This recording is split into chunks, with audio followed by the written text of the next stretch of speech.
৭৭-এর গণহত্যা, ধর্ষণ, নারকীয় হত্যাযজ্ঞের কারণে জামাত ইসলামকে নিষিদ্ধ করতে হবে। বিএনপির চেয়ারপারসনের উপদেষ্টা মোয়াজ্জেম হোসেন আলাল বলেন, বিএনপি অর্জুন গাছের ছাল, যখন যার প্রয়োজন কেটে নিয়ে যায়। আজ শনিবার দুপুরে জাতীয় প্রেস ক্লাবে আয়োজিত এক অনুষ্ঠানে একথা বলেন তিনি। জামাত মরার পরে জামাতের নাম হবে, তার আগে হবে না। দেশের মানুষ তাদেরকে গ্রহণ করবে না।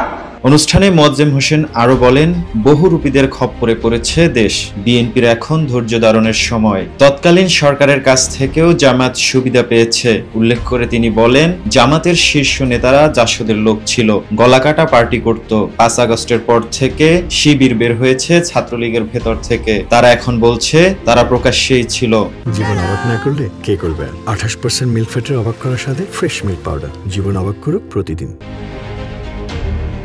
জামাত এখন বেশভূষা পাল্টাতে শুরু করেছে। তারা হিন্দুদের নিয়েও সমাবেশ করে বিএনপির বদনাম করছে, কারণ বিএনপি অর্জুন গাছের ছাল, যখন যার প্রয়োজন কেটে নিয়ে যায়। ৭১-এর নারকীয় হত্যাকাণ্ডের দায়ে জামাতকেও নিষিদ্ধ করার আহ্বান জানান বিএনপির এই নেতা মোয়াজ্জেম হোসেন আলাল।